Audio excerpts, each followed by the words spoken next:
Le 10 mai 1940, le Troisième Reich déclenche une offensive générale en Europe de l'Ouest.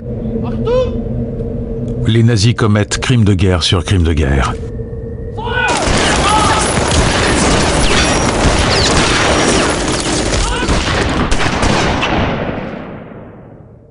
Partout, les troupes allemandes laissent des traînées de sang.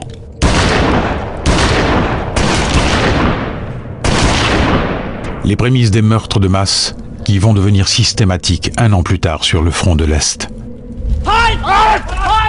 Terrorisés à l'idée de tomber aux mains des Allemands, victimes de leur haine raciale, beaucoup errent à la recherche d'un refuge. Semaine après semaine, mois après mois, les Allemands n'ont de cesse de les traquer.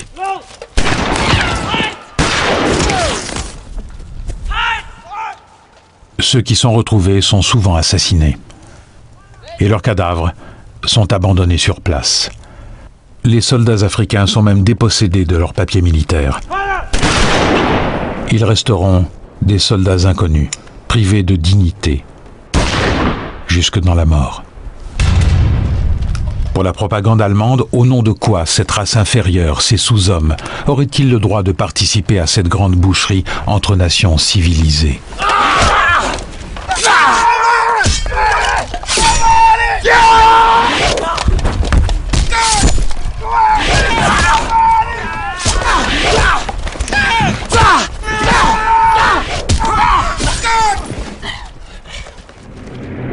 Un équipage de l'aéronavale n'accepte pas la dérouillée de l'armée française. Il faut frapper fort, très fort. Une mission dont cet équipage a très peu de chances de réchapper. Ils veulent frapper l'Allemagne nazie au cœur et à la tête. Berlin.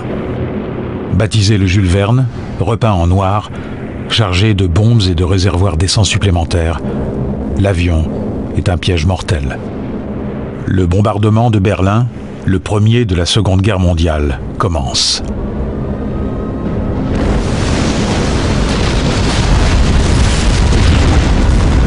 Quelques bombes de plusieurs centaines de kilos vont être larguées.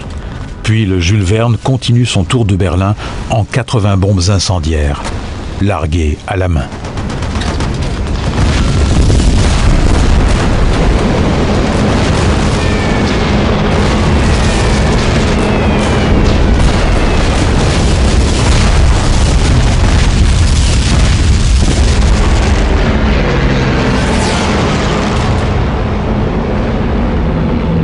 Ce devait être une mission suicide.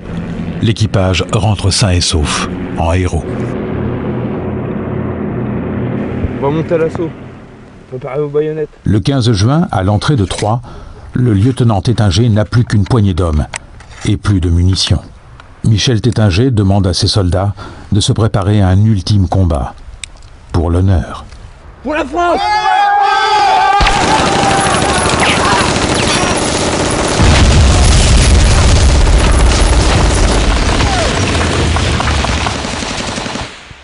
Au front, la situation est catastrophique. Partout, l'armée française se délite. Pour de nombreux militaires français, cela ne peut plus rien changer. Cette déroute lamine tout espoir. Alors, autant mourir. Suicide de militaires, de civils. En mai et juin 40, combien de Français ont choisi finalement de se donner la mort? Au moins plusieurs centaines.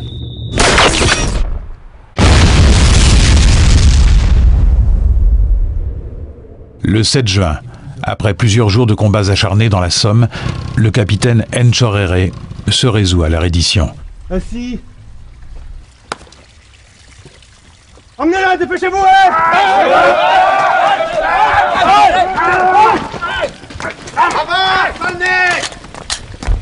À genoux!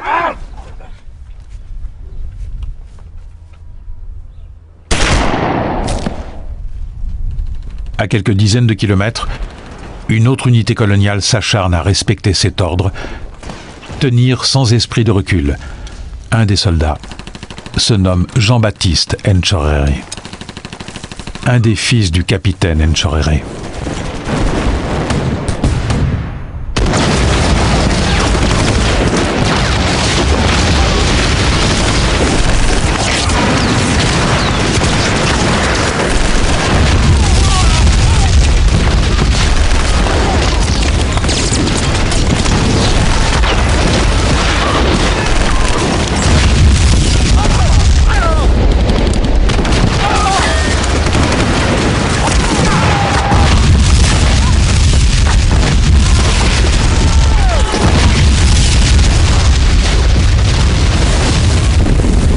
Jean-Baptiste est tué au combat.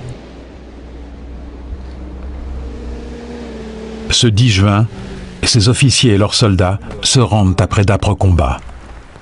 Nos soldats, ils sont où? Allez gars, c'est quoi ce bordel? Où sont nos soldats? Les Allemands séparent les Africains des Français. Les officiers français se rebiffent. Ils savent ce que réservent les Allemands aux Africains. Le capitaine Spekel explique qu'ils sont fiers de commander des soldats tels que les Sénégalais.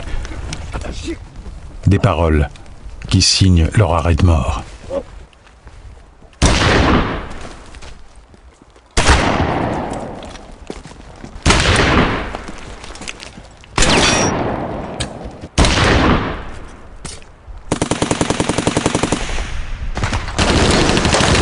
Du côté français, malgré les appels de Pétain, de nombreuses unités françaises s'accrochent toujours au terrain, se battent comme des lions.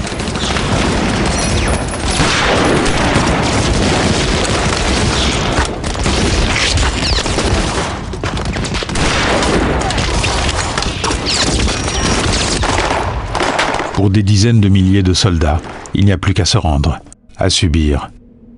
Pendant tout le mois de juin, de nombreux militaires français vont être tués pour avoir voulu protéger les soldats africains. Certains réussissent à empêcher les Allemands de massacrer leurs hommes. Dans la Somme, un officier tente de s'interposer entre les Allemands et ses tirailleurs. Ils sont sur le point d'être tués. Le lieutenant demande aux Allemands de ne pas s'abaisser à cela. Cette fois, le massacre n'a pas lieu. L'histoire n'a pas retenu le nom de ce lieutenant, mais celui d'un des hommes dont il sauve la vie. Le grand écrivain, poète et futur président du Sénégal, Léopold Sédar Senghor.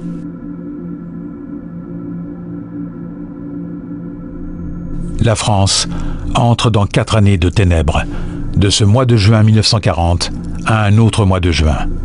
Juin 1944.